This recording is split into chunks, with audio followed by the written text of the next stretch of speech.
അല്ലാഹുവിന്റെ മഹത്തായ നാമങ്ങളുണ്ടത്രേ.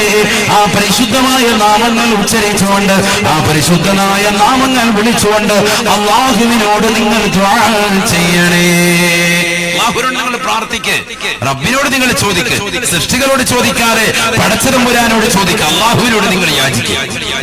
ഇന്ന് സൃഷ്ടികളോടാണ് നമ്മൾ ചോദിച്ചുകൊണ്ടിരിക്കുന്നത്, അല്ലാഹുവിനോട് നമ്മൾ ചോദിക്കുന്നില്ല. പടച്ചതമ്പുരാനോട് നമ്മുടെ കാര്യങ്ങൾ, നമ്മുടെ ആവലാദികൾ, നമ്മുടെ വിഷമങ്ങൾ, നമ്മുടെ ദുഃഖങ്ങൾ, നമ്മുടെ വിരഹങ്ങൾ, നമ്മുടെ പ്രയാസങ്ങൾ, നമ്മുടെ നൊമ്പരങ്ങൾ അല്ലാഹുവിനോട് നമ്മൾ പറയുന്നില്ല. റബ്ബിനോട് നീ പറയും, വലില്ലാഹിൽ അസ്മാഉൽ ഹുസ്ന ഫദ്ഉഹു ബിഹാ. ആ നാമങ്ങൾ വിളിച്ചുകൊണ്ട് അല്ലാഹ് യാ സലാം, യാ മുഅ്മിൻ, യാ മുഹൈമിൻ, യാ അസീസ്, യാ അല്ലാഹ് എന്നെ നീ രക്ഷിക്കണേ തമ്പുരാനെ എന്ന് മുസ്ലിം വിചാരിക്കും, ദുആ ചെയ്യൽ. മുസ്ലിം എപ്പോഴും റബ്ബിലേക്ക് തിരിയണം, അല്ലാഹുവിലേക്ക് നാമങ്ങൾ മുഖേന തിരിയണം. ഇത് ആരാ പറയുന്നത്? ഖുർആനാണ്. അല്ലാഹു നമുക്ക് അമൽ ചെയ്യാൻ തൗഫീഖ് നൽകട്ടെ. ആമീൻ പറയ്. അല്ലാഹു നമുക്ക് അമൽ ചെയ്യാൻ തൗഫീഖ് നൽകട്ടെ. അൽഹംദുലില്ലാഹ്. അപ്പൊ എന്താ ഈ പറഞ്ഞുകൊണ്ടുവന്നത്? അല്ലാഹു സുബ്ഹാനഹു വ തആലയ്ക്ക് 99 മഹത്തായ നാമങ്ങളുണ്ട്. ഈ നാമങ്ങളൊക്കെ ഉണ്ടായിരിക്കെ പടച്ചതമ്പുരാൻ അവനെ പരിചയപ്പെടുത്താൻ വേണ്ടി ഉപയോഗിച്ചതാകുന്ന നാമം ഏതാണ്? അർ റഹ്മാൻ, അർ റഹീം. ഈ രണ്ട് നാമമാണ്. എന്താണ് അതിന്റെ അർത്ഥം?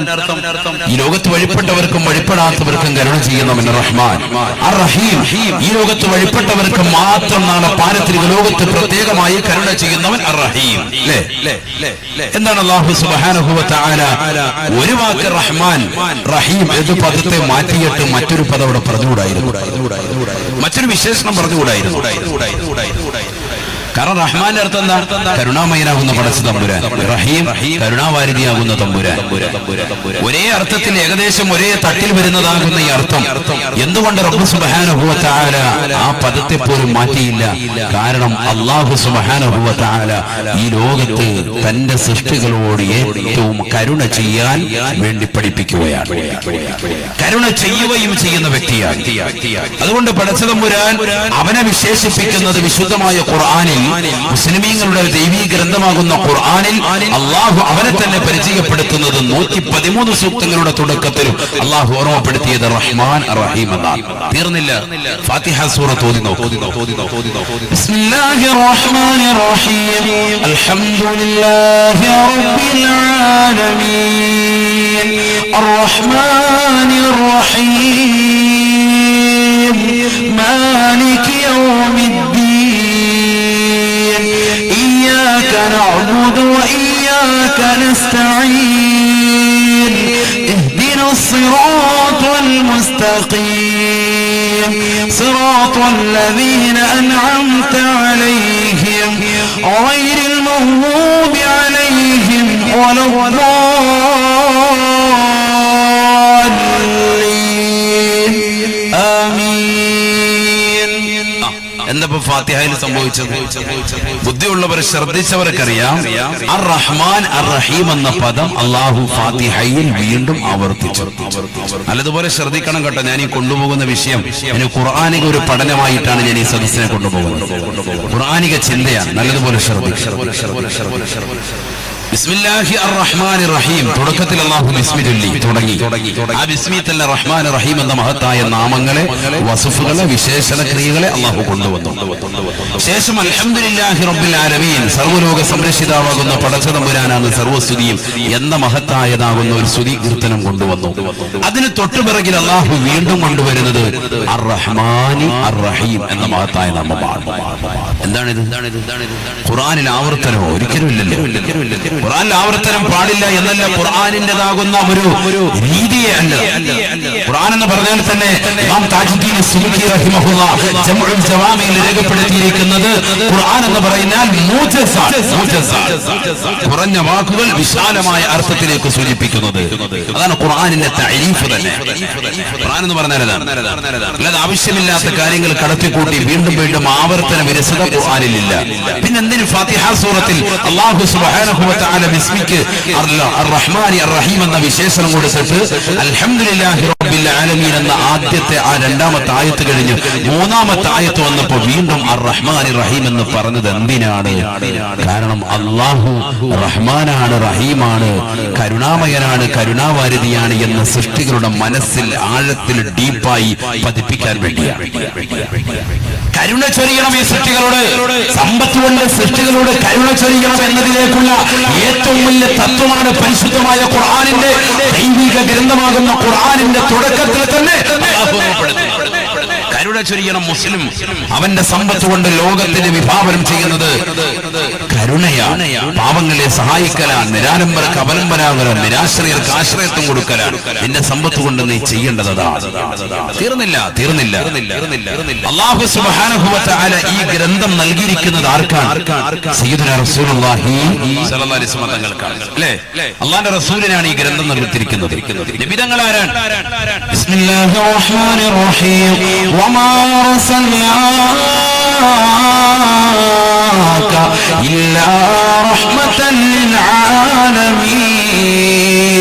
നബിയേ തങ്ങളെ ഈ ലോകത്തിന്റെ നെറുകയിലേക്ക് നാം അയച്ചിരിക്കുന്നത് കാരുണ്യമായിട്ടാണ്. ഈ ലോകത്തിന്റെ നെറുകയിലേക്ക് കാരുണ്യമായിട്ടല്ലാതെ, ഈ ലോകത്തിന് മുഴുവനും കാരുണ്യമായിട്ടല്ലാതെ തങ്ങളെ നാം നിയോഗിച്ചിട്ടില്ല. വമാ അർസൽനാക ഇല്ലാ റഹ്മതൻ ലിൽ ആലമീൻ. അല്ലാഹു സുബ്ഹാനഹു വ തആല തന്നെ പറയുന്നു, തന്റെ പ്രവാചകൻ ആരാണ്? ലോകത്തിന് മുഴുവനും കരുണ നൽകാൻ വേണ്ടി പടക്കപ്പെട്ടതാണ് സയ്യിദുനാ റസൂലുള്ളാഹി. മനസ്സിലാകുന്നുണ്ടോ? ശ്രദ്ധിക്കണം. ഞാൻ ഇത് ഖുർആനിക ചിന്തയാണ്, ഖുർആൻ വെച്ചാണ് സംസാരിക്കുന്നത്. നല്ലതുപോലെ നിങ്ങൾ ശ്രദ്ധിച്ചാൽ ഉപകാരപ്പെടും. അല്ലാഹു തൗഫീഖ് തരട്ടെ. വേറെ കോമഡിയും പാട്ടൊന്നും ഇല്ല, ഖുർആനും ഹദീസും മാത്രമേ ഉള്ളൂ. ശ്രദ്ധിക്കുക. അല്ലാഹു തൗഫീഖ് തരട്ടെ. അപ്പൊ അല്ലാഹുവിന്റെ റസൂൽ സല്ലല്ലാഹു അലൈഹി വസല്ലം തങ്ങൾ റഹ്മത്തുൽ ആലമീൻ, ലോകർക്ക് മുഴുവനും കാരുണ്യമാണ് സയ്യിദുനാ റസൂലുള്ളാഹി സ്വല്ലല്ലാഹു അലൈഹി വസല്ലം. തീർന്നില്ല. അപ്പോൾ അല്ലാഹുവിന്റെ റസൂൽ ആരാണെന്ന് മനസ്സിലായി, അല്ലാഹു ആരാണെന്ന് മനസ്സിലായി. ആ റസൂലുള്ളാഹി സ്വല്ലല്ലാഹു അലൈഹി വസല്ലം തങ്ങൾക്ക് നൽകിയിരിക്കുന്ന ഗ്രന്ഥമാണല്ലോ വിശുദ്ധ ഖുർആൻ. ആ വിശുദ്ധ ഖുർആനാണല്ലോ അല്ലാഹുവിന്റെ റസൂൽ മുഖേന നമുക്ക് നൽകിയിരിക്കുന്നത്. അല്ലേ? നമുക്ക് നൽകപ്പെട്ട ഗ്രന്ഥം ഏതാണ്? ഖുർആനാണ്. ആ ഖുർആൻ അനുസരിച്ചാണ് നമ്മൾ ജീവിക്കുന്നത്. ഈസാ നബി അലൈഹിസ്സലാത്തു വസ്സലാമിനെ ഉയർത്തപ്പെട്ടു പോയി. നാളെ ഈസാ നബി അലൈഹിസ്സലാത്തു വസ്സലാം ദമസ്കസിലെ വെള്ള മിനാറത്തുൽ ബൈളായിൽ രണ്ട് മലക്കിന്റെ ചിറകിലായിട്ട് ഇറങ്ങി വരുമെന്ന് സയ്യിദുനാ റസൂലുള്ളാഹി സ്വല്ലല്ലാഹു അലൈഹി വസല്ലം.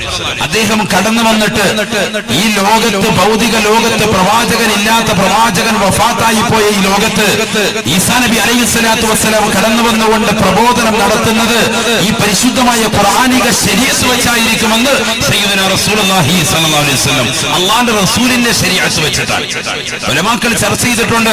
ഇമാം ഇബ്നു ഹജറുൽ ഹൈതമി റഹിമഹുല്ലാഹ് ഫതാവൽ കുബറയിൽ രേഖപ്പെടുത്തിയിട്ടുണ്ട്. അദ്ദേഹത്തോട് ചോദിക്കപ്പെട്ടു പോയി, ഈസാ നബി അലൈഹിസ്സലാത്തു വസ്സലാം ഇനി വന്നു കഴിയുമ്പോൾ അദ്ദേഹം ആരുടെ ശരീഅത്ത് പ്രകാരമാണ് ഈ ദുനിയാവിൽ പ്രബോധനം നടത്തുക? അദ്ദേഹം ഈ ലോകത്ത് മുമ്പ് അദ്ദേഹം ഉണ്ടായിരുന്ന സന്ദർഭത്തിലുള്ള ഈസാ നബിയുടെ ശരീഅത്ത് പ്രകാരമാണോ? അതല്ല ഇനി കടന്നു വന്നിട്ട് പരിശുദ്ധമായ ഖുർആനിക ശരീഅത്ത് പ്രകാരമാണോ? ഇതൊക്കെ ഉലമാക്കൾ ചർച്ച ചെയ്തു പോയി. ഇബ്നു ഹജറുൽ ഹൈതമി റഹിമഹുല്ലാഹ് ഫതാവൽ കുബറയിൽ രേഖപ്പെടുത്തുന്നു, അദ്ദേഹം ഇനി കടന്നു വന്നിട്ട് പ്രബോധനം നടത്തുന്നത് അല്ലാഹുവിന്റെ റസൂൽ സല്ലല്ലാഹു അലൈഹി വസല്ലമ തങ്ങളുടെ ശരീഅത്ത് അനുസരിച്ചാണ്. ഉമ്മത്ത് മുഹമ്മദ് സല്ലല്ലാഹു അലൈഹി വസല്ലമ തങ്ങളുടെ ദീൻ അനുസരിച്ചാണ് ഇവിടെ ഇനി പ്രബോധനം നടത്തുക. അപ്പൊ അതാണ് നമ്മുടെ ഇനി അറ്റ്ലാസ് ഖിയാമത്ത് നാൾ വരെയുള്ളതാകുന്ന പ്രബോധന ശൈലി. ഏതാണ്? വിശുദ്ധ ഖുർആനാണ്. അല്ലാഹു നമുക്കതനുസരിച്ച് ജീവിക്കാൻ തൗഫീഖ് നൽകുമാറാവട്ടെ. അല്ലാഹു തൗഫീഖ് നൽകട്ടെ. ഒഴിവുള്ള കസേര ഇവിടെ ഉണ്ടെങ്കിൽ ആ വെളിയിൽ നിൽക്കുന്ന സഹോദരങ്ങൾക്ക് നിങ്ങൾ ഇട്ട് കൊടുക്കുക. ഒഴിവുണ്ടെങ്കിൽ ആ കസേര എടുത്ത് ഇങ്ങോട്ട് സൈഡിലോട്ട് ഇട്ട് കൊടുത്താൽ മതി. അപ്പൊ സംഘാടകർ അതെന്ത് ചെയ്യും? ബാക്കിലുള്ളവർക്ക് ഇരിക്കുന്ന സൗകര്യത്തിനും പറയുന്നത്. കാരണം ഓരോ കസേരയും വിലപ്പെട്ടത്, എന്തായാലും വാടക കൊടുക്കേണ്ടത്. അങ്ങനെ തന്നെ, അത് തന്നെ. റാഹത്തായി സംഘാടകർ ശ്രദ്ധിക്കും. വളണ്ടിയേഴ്സ് എവിടെ? ആരും ഇല്ല ഇവിടെ. ഈ കസേര ഒന്ന് എടുത്തിട്ട് ബാക്കിൽ ആവശ്യമുള്ള ആളുകൾക്ക് ഇട്ട് കൊടുക്കും. റോഡിൽ ബ്ലോക്ക് ആക്കാതെ ശ്രദ്ധിക്കും. അല്ലാഹു നമ്മളെ സ്വീകരിക്കട്ടെ, കബൂലാക്കുമാറാവട്ടെ. ഈ പ്രയത്നം നാളെ പാരത്രിക ലോകത്ത് അല്ലാഹു ബറക്കത്ത് നൽകി അനുഗ്രഹിക്കുമാറാവട്ടെ. ആഖിബത്ത് അല്ലാഹു നന്നാക്കാൻ നിദാനമാക്കുമാറാവട്ടെ. നല്ലതുപോലെ ശ്രദ്ധിക്കും. അല്ലാഹു സുബ്ഹാനഹു വ തആല ആരാണെന്ന് മനസ്സിലായി. റഹ്മാനാണ്, റഹീമാണ്, കരുണാവാരിധിയാണ്. അവന്റെ റസൂൽ സല്ലല്ലാഹു അലൈഹി വസല്ലം തങ്ങൾ റഹ്മത്തുൽ ലിൽ ആലമീനാണ്. ആ പ്രവാചകർക്ക് നൽകപ്പെട്ട പരിശുദ്ധമായ ഖുർആൻ എന്താണ്? നല്ലതുപോലെ ശ്രദ്ധിക്കുക. ഖുർആൻ എന്താണ്? ബിസ്മില്ലാഹിർ റഹ്മാനിർ റഹീം വനുനസ്സിലു മിനൽ ഖുർആനി മാ ഹുവ ശിഫാ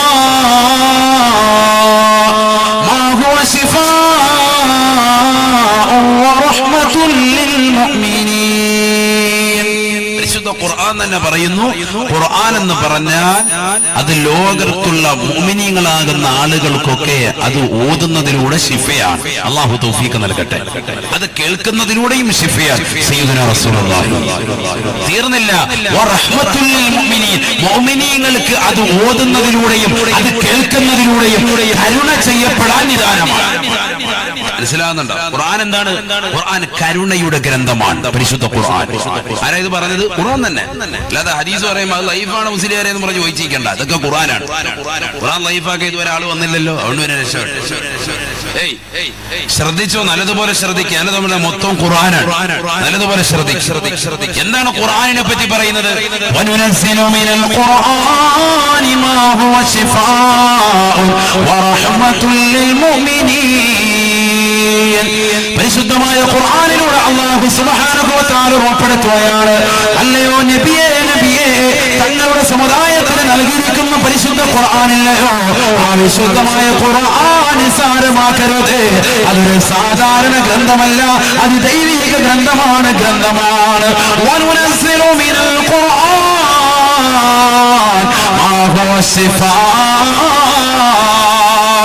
പരിശുദ്ധമായ ഖുർആൻ ഉണ്ടല്ലോ, അത് ശിഫയുടെ ഗ്രന്ഥമാ. മാറാവ്യാധികൾ പിടിപെട്ടതാകുന്ന സമൂഹമേ, പരിശുദ്ധമായ ഖുർആൻ ഓതണേ, ഖത്മുകൾ തീർക്കണേ. ശിഫയാണ്. അല്ലാഹു തൗഫീഖ് നൽകട്ടെ. ഖുർആൻ ഓതണം. ഒരു ഗ്ലാസ് വെള്ളം എടുത്തിട്ട് ഫാത്തിഹ സൂറത്ത് ഓതി മന്ത്രിക്കും. അല്ല കുക്കു എന്നൊക്കെ പറഞ്ഞ് നീ മന്ത്രിക്കണ്ട. നീ ഫാത്തിഹ സൂറത്ത് ഓതി അതിനകത്ത് ഓതി മന്ത്രിക്കും. കാരണം എന്താ? ഖാല റസൂലുള്ളാഹി സ്വല്ലല്ലാഹു അലൈഹി വസല്ലം ഫാത്തിഹത്തുൽ കിതാബ് ശിഫാഉൻ മിൻ കുല്ലി ദാ. ഹബീബായ റസൂലുള്ളാഹി സ്വല്ലല്ലാഹു അലൈഹി വസല്ലം തങ്ങൾ പറഞ്ഞത്, ബഹുമാനപ്പെട്ട ഇമാം ബൈളാവി റഹിമഹുല്ലാഹ് അവിടുത്തെ തഫ്സീറാകുന്ന അൻവാറു തൻസീൽ വ അസ്റാറു തഅ്വീൽ രേഖപ്പെടുത്തിയില്ലയോ? ഫാത്തിഹത്തുൽ കിതാബി ശിഫാഉൻ മിൻ കുല്ലി ദാ. ഫാത്തിഹ സൂറത്ത് ശിഫയാണ്. ക്യാൻസർ പിടിച്ചുകൊണ്ട് മാരകമായ രോഗത്തിന് അടിമപ്പെട്ടുകൊണ്ട് കഴിയുന്ന പന്തളത്തുള്ള മുസ്ലിമത്തെ ഈ ഹോസ്പിറ്റലിലേക്ക് ഓടുന്നതിന് മുമ്പ് പരിശുദ്ധ ഖുർആൻ അവലംബിക്കണേ. പരിശുദ്ധ ഖുർആൻ ഓതുകൊടുത്തുകൊണ്ട് അഭിമുഖമായിരുന്നുകൊണ്ട് വിശുദ്ധ ഖുർആൻ പാരായണം ചെയ്യണേ. ആദ്യ സൂറത്താകുന്ന ഫാത്തിഹ സൂറത്ത് ഒന്ന് ശ്രദ്ധിച്ച് നീ ഒന്ന് ഓതണേ. ശിഫയാണ് എന്ന് ഹബീബായ റസൂലുള്ളാഹി സ്വല്ലല്ലാഹു അലൈഹി വസല്ലം. ശിഫ കിട്ടും. ധാരാ പറഞ്ഞത് സയ്യിദുനാ റസൂലുള്ളാഹി. ഇതെവിടെ ഉണ്ട്? ഞാൻ പറയും, ഇമാം ബൈളാവി റഹിമഹുല്ലാഹ് അൻവാറു തൻസീൽ വ അസ്റാറു തഅ്വീൽ എന്ന മഹത്തായ ഗ്രന്ഥത്തിൽ ഫാത്തിഹയുടെ തഫ്സീർ പറയുന്നതിന് തൊട്ടു മുമ്പ് അദ്ദേഹം രേഖപ്പെടുത്തിയിട്ടുണ്ട്. അദ്ദേഹം ഇതിന് ഒരുപാട് പേരുകൾ, ഒരു 18ഓളം പേരുകൾ ഫാത്തിഹയ്ക്ക് അദ്ദേഹം പറഞ്ഞിട്ടുണ്ട്. അതിൽ ഒരു പേര്, ഇത് സൂറത്തിന്റെ പേര് സൂറത്തു ശിഫ എന്തിനുള്ള സൂറത്ത്? ശിഫ കിട്ടാനുള്ള സൂറത്ത്. അല്ലാഹു മനസ്സിലാക്കാൻ തൗഫീഖ് തരട്ടെ. പലർക്കും ഇപ്പൊ ഒരു സംശയം ഉണ്ടാവും, നമ്മൾ പോകുന്ന ഫാത്തിഹയെ കുറിച്ച് തന്നെയാണ് ഈ പറയുന്നത്. അതെ, നമ്മൾ ഇന്ന് വരെ ഇത് അർത്ഥം പറഞ്ഞിട്ട് ഇത് മനസ്സിലാക്കി ഓതിയിട്ടില്ലല്ലോ. നമ്മളങ്ങനെ മണ്ണ് മദ്രസ പോകുന്ന പോലെ അന്നും കേരളത്തിന്റെ അങ്ങേ തല മുതൽ ഇങ്ങേ തലമുള്ള മദ്രസയിലെ കുട്ടികളുടെ ഓത്തെന്താണ്? ഒരേ ട്യൂണാണ്. ബിസ്മില്ലാഹിർ റഹ്മാനിർ റഹീം അൽഹംദുലില്ലാഹി റബ്ബിൽ ആലമീൻ. കാസർഗോഡ് മുതൽ കന്യാകുമാരി വരെ നമ്മൾ പോയാലും മദ്രസയിലെ ട്യൂണ് എങ്ങനെ ഉസ്താദ് എത്ര ഖിറാഅത്ത് ഓതി കൊടുത്താലും ഈ ട്യൂൺ തന്നെയാണ്. നമ്മൾ ഇന്നുവരെ ഖുർആൻ അതേ ട്യൂണിൽ തന്നെയല്ലേ നമ്മൾ പിന്നെ ഓതിക്കൊണ്ടിരിക്കുന്നത്. മാറ്റാൻ നമ്മൾ തയ്യാറാകുന്നില്ലല്ലോ. മാറ്റം വരുത്താൻ മുസ്ലിം തയ്യാറാകുന്നില്ലല്ലോ. റസൂലുള്ളാഹി സ്വല്ലല്ലാഹു അലൈഹി വസല്ലം തങ്ങൾ ഖുർആൻ ഓതിക്കൊണ്ട് പറയുകയാണ്, അല്ലാഹുവിന്റെ റസൂൽ ഉറപ്പെടുത്തുകയാണ്, പരിശുദ്ധമായ ഖുർആൻ ഓതിക്കൊണ്ട് പറയുകയാണ്, വനുനസ്സിലു മിനൽ ഖുർആൻ മാ ഹുവ ശിഫാഉൻ വറഹ്മത്തുൽ ലിൽ മുഅ്മിനീൻ. പരിശുദ്ധമായ ഖുർആൻ അത് അത് ഓതുന്നതിലൂടെ ശിഫയാണ്, ശിഫയാ വറഹ്മത്തുൽ ലിൽ മുഅ്മിനീൻ, മുഅ്മിനീങ്ങൾക്ക് കരുണ വർഷിക്കപ്പെടാൻ നിദാനമാണ്. അപ്പൊ മുസ്ലിമീങ്ങളുടെ ദൈവീ ഗ്രന്ഥമാകുന്ന വിശുദ്ധമായ ഖുർആൻ അതെന്താണ്? അതിലുള്ള ആശയം എന്താണ്? കരുണയാണ്. കരുണയാണ് ലോകത്തിന് വിഭാവനം ചെയ്യുന്നത്. മനസ്സിലാകുന്നുണ്ടോ? നല്ലതുപോലെ ശ്രദ്ധിക്കുക. അപ്പൊ അള്ളാഹു ആരാണ്? റഹ്മാൻ റഹീം. ഇതൊക്കെ പഠിപ്പിച്ചു കൊടുക്കണം നമ്മുടെ സമുദായത്തിലെ മക്കൾക്ക്. നമ്മുടെ മക്കൾക്ക് പഠിപ്പിച്ചു കൊടുക്കണം. ഇസ്ലാം എന്താണ് വിഭാവനം ചെയ്യുന്നത്? ഇന്ന് തീവ്രവാദത്തിന്റെയും ഭീകരവാദത്തിന്റെയും കേന്ദ്രങ്ങളായി മദ്രസാ വിദ്യാഭ്യാസത്തെയും മുസൽമാനെയും മുദ്രകുത്തുന്നതാകുന്ന ഈ കാലഘട്ടത്തിൽ മുസ്ലിമീങ്ങളെ പഠിപ്പിച്ചു കൊടുക്കണം. എന്താണ് മുസ്ലിം? എന്താണ് ഇസ്ലാം? ഇസ്ലാം വിഭാവനം ചെയ്യുന്നത് എന്താണ്? ഇസ്ലാം വിഭാവനം ചെയ്യുന്നത് കരുണയാണ്, കരുണയുടെ തത്വമാണ്. പഠിക്കണം. നമ്മളവിടെ പഠിക്കുന്നു. ഖുർആൻ കൈകൊണ്ട് തൊട്ട കാലം മറന്നുപോയി. റമളാൻ 27 അന്ന് ഉസ്താദ് നിർബന്ധിച്ചപ്പോ ഒന്ന് ഖുർആൻ കൈകൊണ്ട് തൊട്ടതാ. അന്ന് ഒരു പേജ് നമ്മളൊന്ന് ഓതിയതാണ്. അല്ലാതെ നമ്മുടെ വിശുദ്ധമായ ഖുർആനുമായിട്ടൊരു പരിചയം അധിക ജനങ്ങൾക്കുമില്ല. നഊദുബില്ലാഹ്. അല്ലാഹു നമ്മളെ കാത്തിരക്ഷിക്കട്ടെ. അല്ലാഹു നമ്മളെ കാക്കട്ടെ. ഹബീബായ റസൂലുള്ളാഹി സ്വല്ലല്ലാഹു അലൈഹി വസല്ലം തങ്ങൾ പറയുകയാണ്, യുദ്ഫഉൽ മുസ്ലിമീൽ ഖുർആൻ ബൽവദ്ദുനിയാ വഅൻ തഅലിൽ ഖുർആൻ ബൽവൽ ആഖിറ. പരിശുദ്ധമായ ഖുർആൻ ആരെങ്കിലും കേൾക്കാൻ തയ്യാറാകുന്നുണ്ടോ? പരിശുദ്ധമായ ഖുർആൻ ആരെങ്കിലും കേൾക്കുന്നുണ്ടോ? ഇന്ന് പാതിരാത്രി സമയത്ത് ഹെഡ്സെറ്റ് വെച്ചുകൊണ്ട് സിനിമാ പാട്ടുകളും സിനിമാ ഗാനങ്ങളും കേട്ടുകൊണ്ട് ഉറങ്ങുന്ന മുസ്ലിമല്ലയോ, മുസ്ലിം പെൺകുട്ടികളല്ലയോ? ഇന്ന് കാറിൽ സഞ്ചരിക്കട്ടെ, ബസ്സിൽ സഞ്ചരിക്കട്ടെ, ട്രെയിനിലേക്ക് കയറട്ടെ, ഹെഡ്സെറ്റ് കാതിലേക്ക് എടുത്തു വെക്കുകയാണ്. ആരാണ് ഈ കുട്ടി? ഏതാണ് ഈ കുട്ടി? ഹാജിയാരുടെ മകളാണ്, ഹജ്ജുമ്മയുടെ മകളാ. 10-15 വർഷം പഠിച്ചതാകുന്ന പൊന്നുമോളാണ്. മദ്രസാ വിദ്യാഭ്യാസം പഠിച്ചിട്ടുള്ള പൊന്നുമോളാ. പക്ഷെ പ്ലസ് 2 വിദ്യാഭ്യാസത്തിന് വേണ്ടി അവൾ ഇതാ വീട്ടിൽ ഇറങ്ങിത്തിരിക്കുമ്പോ കാതിലേക്ക് ഹെഡ്സെറ്റ് വെച്ചുകൊണ്ട് സിനിമാ പാട്ടുകൾ കേട്ടുകൊണ്ടിരിക്കുകയാണ്. വാട്സാപ്പിലൂടെയും ഫേസ്ബുക്കിലൂടെയും തന്റെ കാമുകന്മാരുമായി ചാറ്റിംഗ് നടത്തിക്കൊണ്ടിരിക്കുകയാ. അവൾ ലോകത്ത് നടക്കുന്ന ഒരു സംഭവം അറിയുന്നില്ല. ലോകത്ത് നടക്കുന്ന ഒരു വിഷയങ്ങളും അവൾ ഇടപെടുന്നില്ല. പാതിരാത്രി സമയത്ത് ഉറക്കത്തിലേക്ക് വഴി വീഴുമ്പോൾ പോലും ഒരു ആയത്തുൽ കുർസി ഓതാനോ ഒരാമന റസൂൽ ഓതിക്കൊണ്ട് തന്റെ കൈവെള്ളയിൽ ഊതി തല മുതൽ കാല് വരെയൊന്ന് തടകിക്കൊണ്ട് ഒന്ന് കടന്നുറങ്ങാനോ തയ്യാറാകാത്ത പെണ്ണെ, പോലുമില്ലാതെ മോശപ്പെട്ട രീതിയിൽ കടന്നുറങ്ങുന്ന പെണ്ണെ, എവിടെയാണ് നീ എത്തിച്ചേരുന്നത്? അസ്രായീൽ അലൈഹിസ്സലാം കടന്നു വന്നുകൊണ്ട് നിന്റെ ശരീരത്തിൽ ആത്മാവിനെ ആ സമയത്ത് പിടിച്ചു കൊണ്ടുപോയാൽ എവിടെയായിരിക്കും നീ എത്തിച്ചേരുക? അല്ലാഹുവേ, പടച്ച റബ്ബേ, ഞങ്ങളുടെ മക്കളെ നീ കാക്കണേ അല്ലാഹ്. 8ാം ക്ലാസ്സിൽ പഠിക്കുന്ന പിഞ്ചോമന മക്കളുടെ കൈകളിലേക്ക് ആൻഡ്രോയിഡ് മൊബൈൽ ഫോൺ കൊടുത്തിട്ടുള്ള പന്തളത്തുള്ള പ്രിയപ്പെട്ട ഉപ്പമാരെ, ചെറുപ്പക്കാരെ, തൗബ ചെയ്യണേ, തൗബ ചെയ്യണേ. ആ മക്കൾ അന്യരാകുന്ന ചെറുപ്പക്കാരോടൊപ്പം, അന്യരാകുന്ന ഇതര സമുദായത്തിലെ സഹോദരങ്ങളോടൊപ്പം ആ പെങ്ങൾ ഒളിച്ചോടുമ്പോ ഓടി വന്നുകൊണ്ട് ഉസ്താദേ എന്റെ പൊന്നുമോൾ ഒളിച്ചു ഓടിയെന്നും ദോഷവും പറയുന്ന, ദുഃഖം പറയുന്ന, വിരഹവും പ്രയാസവും പങ്കിടുന്നതായ മുസ്ലിമേ, മുസ്ലിമത്തെ, നീ ആദ്യമായി ശ്രദ്ധിക്കേണ്ടത് നിന്റെ മക്കളുടെ ജീവിതമാ, ജീവിതമാ. അവൾക്ക് വിശുദ്ധമായ ഖുർആനിക ചൈതന്യം കൊടുക്കണേ. ഖുർആൻ അവളെ കേൾപ്പിക്കണേ, കേൾപ്പിക്കണേ. വാഹനത്തിലേക്ക് കയറിയാൽ സ്വന്തമായി കാറുള്ളവനാണെങ്കിൽ പോലും അതിൽ കാറിയുടെ ഫിറ്റ് ചെയ്തിട്ടോ, അതിലേക്ക് കണക്ഷൻ ചെയ്തിട്ടോ, സിനിമാ പാട്ടിട്ടുകൊണ്ട് ജിമിക്കുക മലിട്ടുകൊണ്ട് കുലുങ്ങുന്നതാകുന്ന കുടുംബാദികളല്ലയോ, മുസ്ലിം അംഗമാരല്ലയോ, ചെറുപ്പക്കാരല്ലയോ? എവിടെയാണ് നിനക്ക് സമയം? വിശുദ്ധ ഖുർആൻ കേൾക്കാത്തവരല്ലയോ? വിശുദ്ധ ഖുർആനിക വഅദുകൾ കേട്ടുകൊണ്ട് യാത്ര ചെയ്യണേ, യാത്ര ചെയ്യണേ. യുദ്ഫഉൽ മുസ്ലിമീൽ ഖുർആൻ ബൽവദ്ദുനിയാ. അല്ലാഹുവിന്റെ റസൂൽ പറയുകയാ, ഈ ദുനിയാവിൽ നിനക്കിറങ്ങുന്ന സർവ്വ മുസീബത്തുകളെ തൊട്ട് തടുക്കാൻ നിദാനമാണ്. അഥവാ നീ യാത്ര ചെയ്യുകയാണെങ്കിൽ പോലും ആക്സിഡന്റ് ഉണ്ടാവുകയില്ല ഖുർആൻ കേട്ടുകൊണ്ടിരുന്നാലെന്ന് ഹബീബായ റസൂലുള്ളാഹി സല്ലല്ലാഹു അലൈഹി വസല്ലം. ആർക്ക് സമയം? കൊള്ളാം. ഇവിടെ പാട്ട് കേട്ടിട്ട് പുതിയ പുതിയ വേർഷം വന്നുകൊണ്ടിരിക്കുക. എനിക്ക് കമ്മല്ല അത് കേൾക്കാൻ ഒരു നേരെയില്ല. അല്ലാഹു നമ്മളെ കാക്കട്ടെ. നമ്മുടെ മക്കൾ എവിടെയാ പോകുന്നത്? ശ്രദ്ധിക്കണ്ടേ? എന്റെ ഉസ്താദ് എന്റെ പൊന്നുമോൾ ഒളിച്ചോടി പോയി ഇന്നവന്റെ കൂടെ, എന്നെ ചെറുപ്പക്കാരൻ്റെ കൂടെ പോയി. എന്താ കാര്യം? അത് വാട്സാപ്പിലൂടെ ഈ ഫോൺ എവിടുന്ന? അത് ഞാൻ കഴിഞ്ഞല്ലോ ഗൾഫിൽ പോയിട്ട് വന്നപ്പോ വാങ്ങിച്ചു കൊടുത്തേ. എന്നാ പിന്നെ അസ്സലാമു അലൈക്കും. വലൈക്കും സലാം. ഒരു കുരുക്കി സർബത്ത് തരട്ടെ, കുടിച്ചോണ്ട് പോയിക്കോ. വേറെ ഒരു ദിക്റും ഔറാദൊന്നും ഇല്ല. അതേ ഉള്ളൂ. ഇത് പറഞ്ഞു കൊടുക്കണം, നമ്മുടെ സമൂഹത്തിന് അറിഞ്ഞു കൊടുക്കണം. ഇത് അറിയുന്നില്ല. പാപ്പ തന്നെ ചെയ്തു വെച്ചതാകുന്ന വിനയാണ്, പാപ്പ തന്നെ ചെയ്തു വെച്ച പ്രവർത്തനമാണ്. അവസാനം അതിന് ദിക്ർ ഔറാദ് ഹത്ത് ഓതിയിട്ടെന്ത് കാര്യം? മക്കളെ പിഴച്ചിട്ടെന്ത് കാര്യം?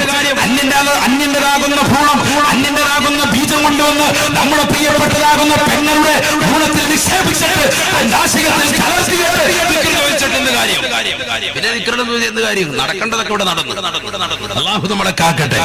ഇന്നിപ്പോ ഏറ്റവും കൂടുതൽ ലേറ്റസ്റ്റ് ന്യൂസുകൾ ഇന്ന് കേരളക്കര മുഴുവൻ തരംഗം മുസ്ലിം അംഗമാർ അറ്റമിട്ടുകൊണ്ട് ദിക്ർ ചൊല്ലി ഔറാദുകൾ നടത്തി അല്ലാഹുവിന്റെ വീടിന്റെ അകത്തളങ്ങളിൽ പരിശുദ്ധമാക്കപ്പെട്ട വിശുദ്ധമായ ഖുർആനിക വചനങ്ങൾ ഓതിക്കൊണ്ട് കഴിയേണ്ട പാവപ്പെട്ടതാകുന്ന മുസ്ലിമസാകുന്ന ഉമ്മമാർ, 30-35 വയസ്സുള്ളതാകുന്ന സഹോദരിമാർ തന്റെ പ്രിയപ്പെട്ട 8-10 വയസ്സുള്ളതാകുന്ന മക്കൾ മറന്ന് ഇതര സമുദായത്തിലെ ചെറുപ്പക്കാരോടൊപ്പം ബൈക്കിന്റെ പിന്നാമ്പുറത്ത് കറങ്ങി നടക്കുന്നതാണ് ഇന്ന് കേരളക്കര കാണുന്നത്.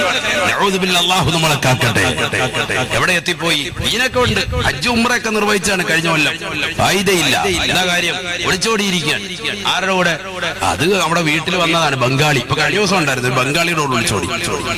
മിനിഞ്ഞാന്ന് വാട്സാപ്പിൽ വന്ന ന്യൂസാണ്. എന്താ സംഭവം? 35 വയസ്സുള്ള ഒരു മുസ്ലിം താത്ത, 3 ദിവസത്തെ പരിചയം, കേവലം 3 ദിവസം. അവനുമായിട്ട് എന്ത് സംസാരിച്ചോ എന്തോ അല്ലാഹു അറിയാം. സംസാരിക്കൊന്നും വേണ്ട, അന്യഭാഷയിൽ എന്തോ 2-3 കൽപ്പന ക്രിയകൾ കാണിച്ചു കൊടുത്തപ്പോ താത്ത ഇറങ്ങിപ്പോയി. അല്ലാഹു ആകട്ടെ. അല്ലാഹു നമ്മളെ കാത്ത്. സ്ഥലമെന്ന് ഞാൻ പറയുന്നില്ല, നിങ്ങളൊക്കെ ന്യൂസ് അറിഞ്ഞിട്ടുണ്ടാവും. അല്ലാഹു നമ്മളെ കാക്കട്ടെ. ഒരാൾ ഒരു പുരുഷൻ നോക്കി ചെന്ന് ഇളിച്ചാ മതി, ചിരിക്കണ്ട. ഒന്ന് ഇളിച്ചാ ഉടനെ ടാറ്റാ ബൈ ബൈ ഇറങ്ങിപ്പോവാൻ പോവാണ്, ചാടി ഇറങ്ങാം. ഇതാണ് ഇന്നത്തെ സ്ത്രീ സമൂഹം. അല്ലാഹു നമ്മളെ കാക്കട്ടെ. എല്ലാരും അല്ല, ചിലരതാണ് അത്രത്തോളം വികാരം മുട്ടി നിൽക്കുന്നത് പോലെ തോന്നിപ്പോകുന്നു. അല്ലാഹു നമ്മളെ കാത്ത് രക്ഷിക്കട്ടെ. എന്നാൽ ചിലർ തഖ്വയിൽ അധിഷ്ഠിതമായി ജീവിതം നയിക്കുന്നവർ, സ്വന്തം ഭർത്താവ് പ്രവാസ ലോകത്താൽ അറബിയുടെ ചാട്ടമാറടി കൊണ്ട് മരുഭൂമിയിൽ പൊരുവേലത്ത് കഷ്ടപ്പെടുന്നത് എനിക്ക് വേണ്ടിയാണ്, എന്റെ പ്രിയപ്പെട്ട കുടുംബത്തിന് വേണ്ടിയാണ് അദ്ദേഹം സമ്പാദ്യം ഉണ്ടാക്കുന്നതും ആ സമ്പാദ്യം മുഴുവൻ എനിക്ക് ഡ്രാഫ്റ്റ് മുഖേന എന്റെ കയ്യിലേക്ക് നൽകുന്നതും എനിക്ക് വേണ്ടിയാണെന്ന് മനസ്സിലാക്കിക്കൊണ്ട് സ്വന്തം വികാര വിചാരങ്ങളെ അടിമപ്പെടാതെ അതിനെ പതിവ്രത കാണിച്ചുകൊണ്ട് അത് നിലനിർത്തിക്കൊണ്ടു പോകുന്ന എത്രയോ മുസ്ലിം അംഗമാരുണ്ട്, മുസ്ലിമത്താകുന്ന ഉമ്മമാരുണ്ട്. അല്ലാഹു ദീർഘായുസ്സ് നൽകട്ടെ. നമ്മുടെ സഹോദരിമാർ, നമ്മുടെ പ്രിയപ്പെട്ട മാതാപിതാക്കൾ, നമ്മുടെ പ്രിയപ്പെട്ട പെങ്ങന്മാർ, കുടുംബാദികൾ, ഭാര്യ, എല്ലാവർക്കും അല്ലാഹു കാത്തുക്കുന്ന ദർശിക്കുമാറാവട്ടെ. വലിയ വിഷയമാണ് ഈ കാലഘട്ടം. വലിയ വിഷയമാണ്. അറിയില്ലേ നിങ്ങൾക്ക്? ഖാറൂൻ എന്ന് പറയുന്ന ലോകം കണ്ട ഏറ്റവും വലിയ പണക്കാരനെ സമ്പത്ത് എന്ന വിഷയം പറയുമ്പോൾ പറയാതിരിക്കാൻ കഴിയില്ല. ഹബീബായ റസൂലുള്ളാഹി സ്വല്ലല്ലാഹു അലൈഹി വസല്ലം തങ്ങൾ പറഞ്ഞില്ലയോ, ഖാറൂൻ എന്ന് പറയുന്ന ലോകം കണ്ട ഏറ്റവും വലിയ മുതലാളിയാകുന്ന വ്യക്തിയെ അല്ലാഹു സുബ്ഹാനഹു വ തആല നശിപ്പിച്ചതെന്തിനാണ്? നശിപ്പിച്ചതെങ്ങനെയാണ്? നശിപ്പിച്ചതെന്തിന്? നശിപ്പിച്ചതെങ്ങനെ? പഠിക്കണം, രണ്ടും പഠിക്കണം. ആരാണ് ഖാറൂൻ? സമ്പത്തിന്റെ വിഷയം പറയുമ്പോൾ അവനെ പഠിക്കണം. പരിശുദ്ധമായ ഖുർആനിലൂടെ തന്നെ അല്ലാഹു സുബ്ഹാനഹു വ തആല ഉൾപ്പെടുത്തിയില്ലയോ, വഇന്ന മഫാതിഹു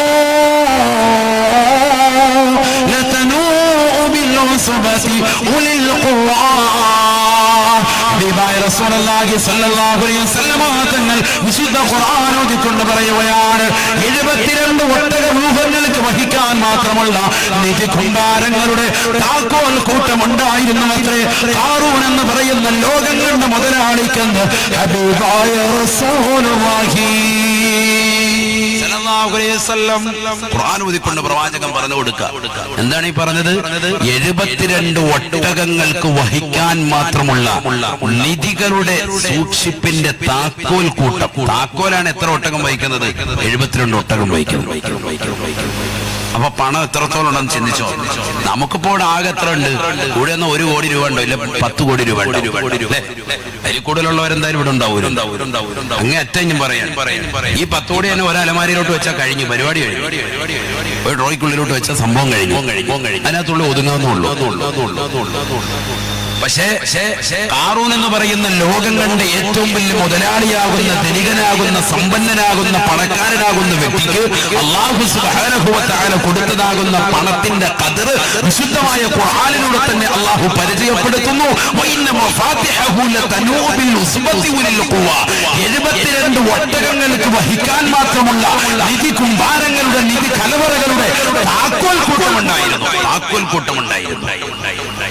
നിധി കുംഭാരങ്ങളല്ല ഒട്ടകത്തിന്റെ മേളിൽ, പിന്നെന്താ അതിന്റെയൊക്കെ താക്കോല്. ചിന്തിച്ചു നോക്കും. സുബ്ഹാനല്ലാഹ്, ചിന്തിച്ചു നോക്കും. എന്താണ് ഈ പറയുന്നത്? 72 ഒട്ടകങ്ങൾ വഹിക്കും. അതിൽ പലതുമുണ്ട്. വജ്രമുണ്ട്, സ്വർണ്ണമുണ്ട്, വൈഡൂര്യമുണ്ട്, മാണിക്കൊണ്ട്, നമ്മൾ കാണാത്ത പല സംഭവങ്ങളുണ്ട്. അങ്ങനെ ടൈറ്റാണ്. അല്ല ചുമ്മാ നമ്മൾ കണ്ടിട്ടുള്ള സ്വർണം, വെള്ളി അതല്ല, അതൊന്നും അല്ല ഇത്. ബാക്കിയുള്ള ഐറ്റംസുകൾ ഏറ്റവും വില കൂടിയ വജ്രങ്ങളും രത്നങ്ങളും പവിഴങ്ങളുമാണ്. അതങ്ങനെ കൂട്ടിവെച്ചിരിക്കുന്നത്. അത് മുഴുവനും അതിന്റെ താക്കോൽ, അതെല്ലാം പൂട്ടിയിട്ട് അതിന്റെ താക്കോൽ എത്രത്തോളം വരും മുഫസ്സിറുകൾ രേഖപ്പെടുത്തുന്നു.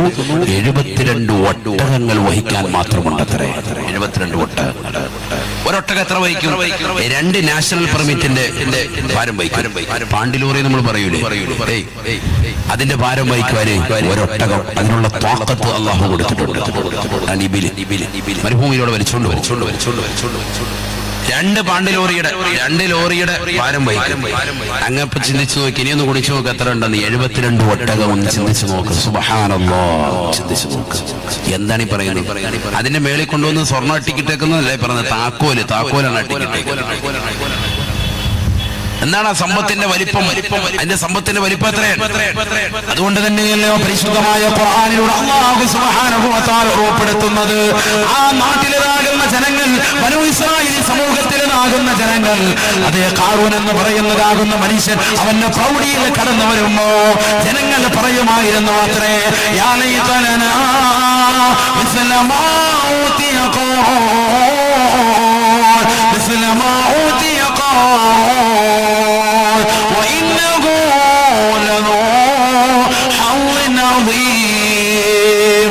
എത്ര വലിയ സൗഭാഗ്യമാണ്, എത്ര വലിയ സന്തോഷകരമാകുന്ന നിമിഷമാ ഈ ഖാറൂനിനെ പടച്ചതമ്പുരാൻ കൊടുത്തിരുന്നത്. അല്ലാഹുവേ, ഇതുപോലൊരു സമ്പത്ത് ഞങ്ങൾക്കും നൽകിയിരുന്നെങ്കിൽ എത്ര നന്നായിരുന്നു. മുഫസ്സിറുകൾ രേഖപ്പെടുത്തുകയാണ്, ഖുർആൻ വ്യാഖ്യാതാക്കൾ എഴുതി വെക്കുകയാണ്, ഓരോ മണിക്കൂറുകൾ ഇടവിട്ടുകൊണ്ട് ചെരുപ്പ് മാറുമായിരുന്നു അത്രേ. മണിക്കൂറുകൾ ഇടവിട്ടുകൊണ്ട് സ്വർണത്തിനാലുള്ള വസ്ത്രം ധരിപ്പിക്കുമായിരുന്നു അത്രേ. സ്വർണത്തിനാലുള്ള കുപ്പായെ മണിക്കൂർ ഇടവിട്ട് ഒന്നിട്ട് കഴിഞ്ഞാൽ പിന്നെ അള്ളാഹത്ത് പിന്നെ ഇടൂല. അതിപ്പോ ഞങ്ങളും ഇപ്പൊ അങ്ങനെ ഏകദേശം അങ്ങനെയൊക്കെ തന്നെ. ഞങ്ങളുടെ മക്കളും ഒക്കെ ഏകദേശം ആ കോലത്തിലെത്തി. പെണ്ണുമ്പുള്ള പണ്ടേ എത്തിയേക്കുന്നു. ഒരു വട്ടം ഇട്ട് കഴിഞ്ഞാൽ പിന്നെ അടുത്ത കല്യാണത്തിന് മുമ്പ് പറയും നമുക്കത് പറ്റൂല, വേറെ വേണം. അല്ലേ? അള്ളാഹു നമ്മളെ കാത്തിരക്ഷിക്കട്ടെ. എല്ലാവരും അല്ല, ചിലരങ്ങനെയുണ്ട്. ചില സഹോദരിമാരങ്ങനെയുണ്ട്, പറയാതിരിക്കാൻ കഴിയൂല. ചിലർക്ക് ഇത് പറയുമ്പോൾ പുരുഷന്മാർക്ക് വലിയ ഇഷ്ടമാണ്. കാരണം അത് ഉസ്താദ് പറഞ്ഞു നന്നായി. കാരണം അടുത്ത പ്രാവശ്യം പറയുമ്പോൾ ഉമ്മനെ ഉസ്താദ് പറഞ്ഞത് കേട്ടില്ലായിരുന്ന എന്തെങ്കിലും പറയാമല്ലോ. കാരണം ഒരു പരിപാടിക്ക് ഒരു നിക്കാഹിന് പോയി കഴിഞ്ഞാൽ പിന്നെ അടുത്ത പരിപാടിക്ക് വരുമ്പോഴത്തേക്കും ഇനി പറ്റൂല. ഇനിയിപ്പോ അവർക്ക് എല്ലാവരും കണ്ടുപോയി.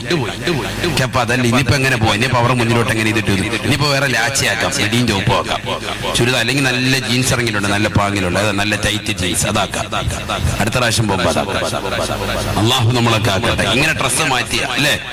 ഇത് ഖാറൂനിന്റെ പണിയാണ്. ഖാറൂൻ അങ്ങനെ ഒന്നിട്ട് കഴിഞ്ഞാൽ പിന്നെ അള്ളാഹ് തടുത്ത് വിടൂല.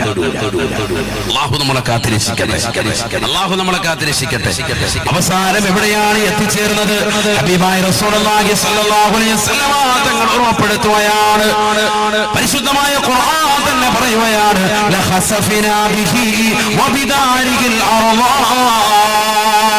ഖാറൂൻ എന്ന് പറയുന്ന ലോകങ്ങളുടെ ഏറ്റവും വലുതാകുന്ന പണക്കാരനെ, മുതലാളിയെ അല്ലാഹു സുബ്ഹാനഹു വ തആല ഉന്മൂലനം ചെയ്തത് എങ്ങനെയാണ്, നശിപ്പിച്ചത് എങ്ങനെയാണെന്നറിയുമോ? നമുക്ക് അല്ലാഹു സുബ്ഹാനഹു വ തആല നൽകിയിരിക്കുന്ന സമ്പത്ത് അത് പരീക്ഷണമായിട്ടാണ് നൽകിയിരിക്കുന്നത്. അത് മാന്യമായ രീതിയിൽ ചെലവഴിച്ചില്ലെങ്കിൽ ബുദ്ധിമുട്ടാണ്, പ്രയാസമാണ്.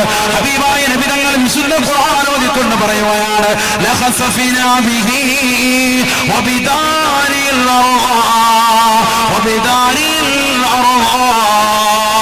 അല്ലാഹു സുബ്ഹാനഹു വ തആല നൽകിയിരിക്കുന്നതാകുന്ന സമ്പത്ത് മുഖേന അടിച്ചു പൊളിച്ച് രസിച്ച് രമിച്ചതാ ജീവിച്ചതാകുന്ന ഖാറൂൻ എന്ന് പറയുന്നതാകുന്ന മനുഷ്യൻ പണം കൂടിയപ്പോ പടച്ചറപ്പിനെ മറക്കുകയാണ്. ദീനെന്താണെന്ന് അവൻ തിരിച്ചറിയാത്ത അവസ്ഥയാണ്. തന്റെ കൂട്ടുകാര്, തന്റെ നാട്ടുകാര്, തന്റെ നാട്ടിലുള്ളതാകുന്ന യുവാക്കൾ, ചെറുപ്പക്കാരുടെ കൈകളിലേക്ക് സ്വർണത്തിൻ്റെതാകുന്ന നാണയങ്ങൾ കൊടുത്തുകൊണ്ട് അവരോട് പറയുമത്രേ, സിനോ നിങ്ങൾ വിചരിക്കണേ വിചരിക്കണേ. ബനൂ ഇസ്രായേലുള്ള പാവപ്പെട്ടതാകുന്ന ഇസ്രായേലി പെൺകുട്ടികൾ സുന്ദരികളാകുന്ന, പക്വമതികളാകുന്ന, വിവേകികളാകുന്ന, തന്റെ അടികളാകുന്ന പെൺകുട്ടികളെ ഇഷ്ടമുള്ളവരുമായിട്ട് ശാരീരിക ബന്ധത്തിൽ ഏർപ്പെടാൻ ഈ പണം നിങ്ങൾ ഉപയോഗിക്കണേ. അവന്റെ സ്വർണ്ണമെടുത്ത് വിതറുകയാണ്, അവന്റെ വെള്ളിയെടുത്ത് കൊടുക്കുകയാണ്, അവന്റെ മാണിക്യങ്ങൾ എടുത്തു കൊടുക്കുകയാണ്, അവന്റെ വൈദൂര്യങ്ങൾ എടുത്തു കൊടുക്കുകയാണ്. ഈ സ്വർണവും പവിഴവുമായിട്ട് ചെറുപ്പക്കാരൻ നാട്ടിൽ അക്രമം കൊണ്ടുവരുകയാണ്, അക്രമവാസന നിലനിർത്തുകയാണ്, അരാജകത്വം കൊണ്ടുവരികയാണ്. ലൈംഗിക വാഴ്ച കൊണ്ടുവന്നപ്പോ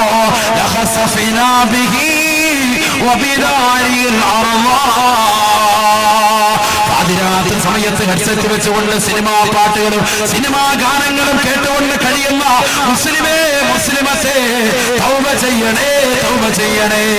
അവന്റെ വീടിനെയും അവന്റെ കെട്ടിട സമുച്ചയത്തെയും അവന്റെ സമ്പത്തിനെയും മുഴുവനും ഈ ഭൂമിയിലേക്ക് നാം ആഴ്ത്തിക്കളഞ്ഞു. ഖാറൂനിനെ അങ്ങനെ നശിപ്പിച്ചു കളഞ്ഞു എന്ന് പരിശുദ്ധ ഖുർആൻ. സമ്പത്ത് കൊണ്ട് അഹങ്കരിച്ചപ്പോ സമ്പത്ത് പാവപ്പെട്ടവർക്ക് നൽകാതെ പിടിച്ചു വെച്ചതാകുന്ന സന്ദർഭത്തിൽ, പാവങ്ങൾക്ക് കൊടുക്കാതെ അവന് പിടിച്ചു വെച്ചതാകുന്ന സന്ദർഭത്തിൽ, എന്നാൽ നാട്ടിൽ അക്രമം വരുത്താൻ, നാട്ടിൽ അരാജകത്വം സൃഷ്ടിക്കാൻ, നാട്ടിൽ ലൈംഗിക അതിക്രമങ്ങൾ അധികരിക്കാൻ, ചെറുപ്പക്കാരുടെ കൈകളിലേക്ക് സുന്ദരികളാകുന്ന പെൺകുട്ടികളെ വലവീശി പിടിക്കാൻ വേണ്ടി സ്വർണ്ണ നാണയങ്ങൾ വാരിക്കൊടുത്തപ്പോ അല്ലാഹു സുബ്ഹാനഹു വ തആല അവനെയും അവന്റെ കെട്ടിട സമുച്ചയത്തെയും ഭൂമിയിലേക്ക് ആഴ്ത്തിക്കളഞ്ഞു അത്രേ.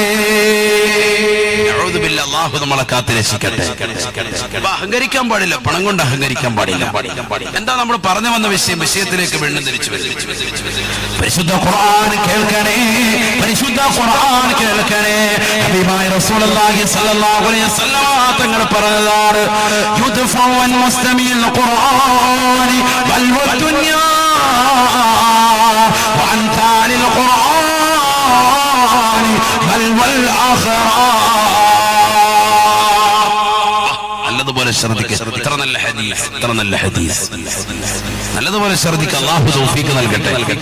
എന്താ ഈ പറയുന്നത്? ഖുർആൻ കേൾക്കുക, കേട്ട് കഴിഞ്ഞാൽ ദുനിയാവിന്റെ ബലാമുസിബത്തുകളൊക്കെ മാറും. അതിൽപ്പെട്ടതാണ് നമ്മുടെ കടം, നമ്മുടെ ഇടങ്ങേറ്, നമ്മുടെ പ്രയാസതൊക്കെ. വീട്ടില് ഖുർആൻ ഇങ്ങനെ രാവിലെ സുബഹി കഴിഞ്ഞ് കേൾക്കുക. പണ്ട് അങ്ങനെയായിരുന്നു. പണ്ട് നമ്മുടെ നാട്ടിലൊക്കെ എന്താണ് ഖുർആൻ നമുക്ക് കേൾക്കാൻ വല്ലാത്ത ഹരമായിരുന്നു, അല്ലേ? നമ്മൾ ഖുർആന്റെ ക്യാസറ്റ്, പണ്ടത്തെ കാലത്ത് ഓഡിയോ ക്യാസ് ഇറങ്ങിയ സമയം മുതൽ അന്ന് നമ്മൾ ഖുർആന്റെ ക്യാസറ്റ് നമ്മൾ വാങ്ങിച്ചിട്ടുണ്ട്. ഖുർആന്റെ ക്യാസറ്റ് വാങ്ങിച്ചിട്ട് നമ്മളിങ്ങനെ കേൾക്കും. രാവിലെ സൂറത്ത് യാസീനിടും, സൂറത്തുൽ ബഖറയിടും, അല്ലെ? അല്ലെങ്കിൽ ഒരു ഇദാ വഖഅത്തി സൂറത്തിടും. വീട്ടിൽ അത് കഴിഞ്ഞിട്ടായിരിക്കും മറ്റുള്ള കർമ്മങ്ങളൊക്കെ. പണ്ടത്തെ ആ ഒരു അവസ്ഥ ചിന്തിച്ചു നോക്കി. പണ്ട് റേഡിയോ ഒക്കെ ഉണ്ടായിരുന്ന സന്ദർഭം അങ്ങനെയായിരുന്നു. നമ്മൾ ഖുർആൻ കേൾക്കുമായിരുന്നു രാവിലെ. നമ്മളെപ്പോഴും ഖുർആൻ അതൊരു തരംഗമായിരുന്നു. വെള്ളിയാഴ്ച ദിവസം റേഡിയോയിലൂടെ അൽ കഹ്ഫ് സൂറത്ത് കേൾക്കാം. ഒരു ഇമ്പമായിരുന്നു. ഇപ്പൊ നമുക്ക് മൊബൈൽ ഫോൺ എല്ലാ സംഭവങ്ങളും വന്നു. ആര് ഖുർആൻ കേൾക്കുന്നു? ഇപ്പൊ ഖുർആൻ കേൾക്കുന്നേ ഇല്ല. സത്യത്തിൽ അൽ കഹ്ഫ് സൂറത്തിട്ട് കേൾക്കുന്നേ ഇല്ല, അത് ഓതുന്നു. അല്ലാഹു നമ്മളെ കാത്തിരക്ഷിക്കട്ടെ. വെള്ളിയാഴ്ച ഇമാം സൈനുദ്ദീൻ റഹിമഹുല്ലാഹ് ഫത്ഹുൽ മുഈനിൽ എന്താ രേഖപ്പെടുത്തിയത്? 3 പ്രാവശ്യം ഓതണം സൂറത്തുൽ കഹ്ഫ്. 3 പ്രാവശ്യം അല്ല, ഒറ്റ പ്രാവശ്യം അല്ല, 3 പ്രാവശ്യം. ഒന്ന് ഈ രാത്രിയിൽ തന്നെ ഉറങ്ങുന്നതിന് മുമ്പായിട്ട് ഒരു പ്രാവശ്യം ഓതി തീർക്കുക. ഏറ്റവും ശ്രേഷ്ഠമായ സമയം മഗ്‌രിബിന് ശേഷം, ഇശാഇന് മുമ്പ്. അല്ല, നിനക്ക് ഈ രാവിലെ ചെല്ലാൻ ഓതാൻ കഴിയുമോ? രാവിലെ ഓതി തീർക്കാം. മറ്റൊന്ന് സുബഹിക്ക് ശേഷം, വെള്ളിയാഴ്ച ദിവസം, നാളെ സുബഹി കഴിഞ്ഞാൽ സുബഹിക്ക് ശേഷം. പിന്നെ ജുമുഅയ്ക്ക് തൊട്ട് മുമ്പ്, ജുമുഅയ്ക്ക് തൊട്ട് മുമ്പ് പറഞ്ഞാൽ നമ്മൾ നേരത്തെ തന്നെ 10-11 മണിയാകുമ്പോൾ പള്ളിയിലെത്തൂല. അപ്പൊ ആ പള്ളിയിലെത്തിയതിനു ശേഷം ഖുർആൻ ഓതുക. അല്ലെ, മുലിയാരൊന്നും വരുന്നില്ല, മുലിയാരോട് ചെയ്യുന്നത് അതല്ല പരിപാടി. ഇതാ പരിപാടി, ഖുർആൻ ഓതുക.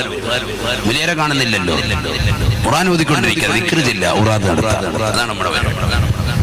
അതിനുവേണ്ടിയാണ് വെള്ളിയാഴ്ച നേരത്തെ വരാൻ വേണ്ടി പറയുന്നത്. അപ്പൊ ഒട്ടകത്തെ അറുത്തു കൊടുത്തതിന്റെ കൂലി അല്ലാഹു നൽകും. അല്ലാഹു തൗഫീഖ് തരട്ടെ. ഇതൊക്കെ ശ്രദ്ധിക്കാൻ വേണ്ടി പറയാം. നാളത്തെ ദിവസം, കാരണം നാളെ നമ്മൾ ഒരു ദിവസമേ ഉള്ളെങ്കിലോ, നാളത്തേക്ക് നമ്മൾ മരണപ്പെട്ടു പോയാൽ എന്താ? നാളെ വൈകുന്നേരം നമ്മൾ ഖബറിലേക്ക് എത്തിയാൽ എന്താ?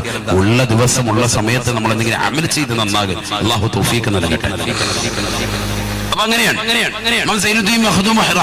രേഖപ്പെടുത്തിയതാണ് 3 പ്രാവശ്യം ഓതുക. അല്ലാഹു നമുക്ക് തൗഫീഖ് നൽകട്ടെ.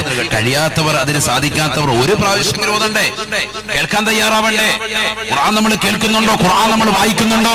നമ്മുടെ മക്കൾ മദ്രസയിൽ പോയി വിശുദ്ധമായ ഖുർആൻ പഠിച്ചിട്ട് വീട്ടിലേക്ക് വന്നു കഴിയുമ്പോ മക്കളോട് വാപ്പ പറയുന്നുണ്ടോ, മോനെ ഖുർആൻ ഉമ്മ പറയുന്നുണ്ടോ? ഇതൊക്കെ പറയുമായിരുന്നു. നമ്മളോട് പറഞ്ഞിട്ടുണ്ട് ഉമ്മമാര്, നമ്മളോട് പറഞ്ഞിട്ടുണ്ട് ഉപ്പമാര് പഴയ കാലഘട്ടത്തിൽ. പക്ഷെ ഈ കാലഘട്ടത്തിലെ മക്കളോട് മാതാപിതാക്കൾ പറയുന്നില്ല. മദ്രസയിൽ കഴിഞ്ഞു വന്ന പ്രിയപ്പെട്ട മക്കളോട് മാതാപിതാക്കൾ പറയുന്നത്, പൊന്നുമോനെ നീ വേഗം ട്യൂഷന് പോ, സമയം കഴിഞ്ഞു ട്യൂഷൻ പോ. എന്തിന്റെ ട്യൂഷൻ? ഭൗതിക ട്യൂഷൻ. വേണ്ട എന്നില്ല.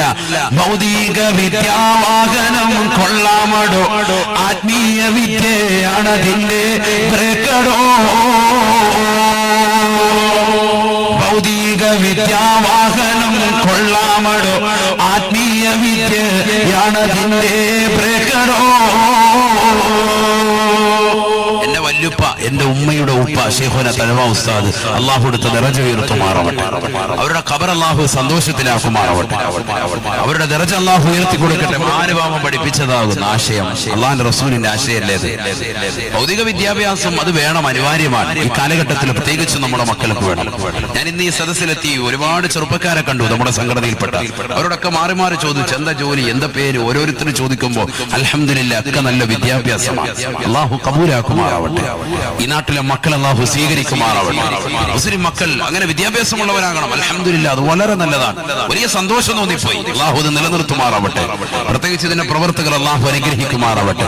എല്ലാവർക്കും നല്ല വിവരം, നല്ല വിദ്യാഭ്യാസം. ഒന്ന് BA, മറ്റൊന്ന് BBA, അങ്ങനെ ഓരോരോ സെക്ഷനായിട്ട് ഓരോരുത്തരും ഓരോ വിദ്യാഭ്യാസമാണ്. ചിലർ എഞ്ചിനീയറിംഗ് പൂർത്തിയാക്കി, ചിലരത് കഴിഞ്ഞ് വിദേശത്തേക്ക് പോയി. അല്ലാഹു എല്ലാവർക്കും ഖൈർ പ്രദാനം ചെയ്യട്ടെ. അങ്ങനെ വേണം, വിദ്യാഭ്യാസം വേണം. പക്ഷെ ഭൗതികത്തോടൊപ്പം തന്നെ ആത്മീയവും വേണം. അതാണ് എന്റെ പോയിന്റ്. അവിടെയാണ് ശ്രദ്ധിക്കേണ്ടത്. ഭൗതികം മാത്രം പോരാ. നമ്മൾ ഇത്തരത്തിലുള്ള വാലിന്റെ മജ്‌ലിസുകളൊക്കെ സംഘടിപ്പിക്കുമ്പോ ഈ വാലിന്റെ മജ്‌ലിസിലൂടെയൊക്കെ നമ്മൾ നേടിയെടുക്കേണ്ടത് പരിശുദ്ധമാക്കപ്പെട്ട ദീനാണ്. ഈ ദീൻ നമ്മുടെ ഹൃദയത്തിൽ ഒരിക്കലും മായാതെ മറയാതെ ഇതൊരു പ്രകാശമാണ്. എന്താണ് ഹിദായത്ത്? ഉലമാക്കളത്തിന് തരീഫ് പറഞ്ഞു, നിർവചനം പറഞ്ഞു. നൂറുൻ യഖ്ദിഫുഹു അല്ലാഹു ഫീ ഖൽബിൽ മുഅ്മിനി. ഒരു മുഅ്മിനായ മനുഷ്യന്റെ ഹൃദയത്തിൽ അല്ലാഹു നൽകിയിരിക്കുന്ന പ്രകാശമാണ്. പ്രകാശത്തിന്റെ ഒരു ശോണിമയാണ്, പ്രകാശത്തിന്റെ ഒരു കിരണമാണ്. മനസ്സിലായി? ഒരു ചെറിയൊരു പ്രകാശം, അതിങ്ങനെ മിന്നൽ പോലെ, ഇങ്ങനെ മിന്നാമിനിങ് പോലെ നമ്മുടെ ഹൃദയത്തിൽ ഇങ്ങനെ കടക്കാണ്. അത് എപ്പോഴാണ് അണഞ്ഞു പോവാ? അല്ലാഹു നമ്മളെ കാക്കട്ടെ. അതിനല്ലേ നമ്മൾ എപ്പോഴും ദുആ ഇറക്കേണ്ടത്. റബ്ബനാ ലാ തുസിഗ് ഖുലൂബനാ ബഅദ ഇദ് ഹദൈതനാ വഹബ് ലനാ മിൻ ലദുൻക റഹ്മ ഇന്നക അൻതൽ വഹാബ്. അല്ലാഹുവേ, പടച്ചറബ്ബേ, നീ ഞങ്ങളെ നേരായ മാർഗത്തിലേക്ക് എത്തിച്ചു അല്ലാഹ്, സന്മാർഗത്തിലേക്ക് തിരിച്ചു അല്ലാഹ്. ഒരുപാട് കള്ളത്തരീക്കത്തുകൾ, വ്യാജത്തരീക്കത്തുകൾ കേരളക്കരയിൽ ആകമാനം നടമാടിക്കൊണ്ടിരിക്കുകയാണ്. ആ കള്ളത്തരീക്കത്തുകളിൽ നിന്നെല്ലാം യഥാർത്ഥമാക്കപ്പെട്ട ശരീഅത്തിലേക്ക് ഞങ്ങളെ നീ തിരിച്ചു അല്ലാഹ്. നിനക്കാണ് സർവ്വസ്തുതിയും അല്ലാഹ്. ലാ തുസിഗ് ഖുലൂബനാ ബഅദ ഇദ് ഹദൈതനാ ഞങ്ങളെ ഹിദായത്തിന്റെ നിർമാർഗത്തിലേക്ക് തിരിച്ചതിന് ശേഷം ഒരിക്കലും ഞങ്ങളെ നീ പിഴപ്പിക്കല്ല അല്ലാഹ്, പിഴപ്പിക്കരുത് അല്ലാഹ്. മുസൽമാന്റെ ഹൃദയത്തിൽ എപ്പോഴും ഉണ്ടാകേണ്ട പ്രാർത്ഥനയാണ്. ഹൃദയത്തിലെന്ന് മാത്രമല്ല, എപ്പോഴും ദുആ ചെയ്യുന്നത് ഖുർആനിക പ്രാർത്ഥനയാണ്. ഖുർആനിലുണ്ട് ഈ ദുആ. അല്ലാഹു നമുക്ക് തൗഫീഖ് നൽകട്ടെ. അപ്പോൾ വിശുദ്ധമായ ഖുർആൻ നമ്മുടെ മക്കൾക്ക് പഠിപ്പിക്കുന്നു. ആ ഖുർആൻ വീട്ടിലെത്തിയാൽ ഓതാൻ മക്കളോട് പറയണം. വാപ്പായുമായൊക്കെ ഒരു 10 മിനിറ്റ് ഒന്ന് കേൾക്കണം അതൊക്കെ. എന്നിട്ട് മക്കളുടെ ഖിറാഅത്തിലുള്ള തെറ്റുകളൊക്കെ ഒന്ന് തിരുത്തി കൊടുക്കണം. നിങ്ങളും ഖുർആൻ പഠിച്ചതല്ലേ? നിങ്ങളും പരിശുദ്ധമായ ദീൻ പഠിച്ചതല്ലേ? 30 ജുസ് പഠിച്ചവരല്ലേ? 10 ജുസ് പഠിച്ചവരല്ലേ? മക്കൾക്ക് തിരുത്തി കൊടുത്തൂടെ?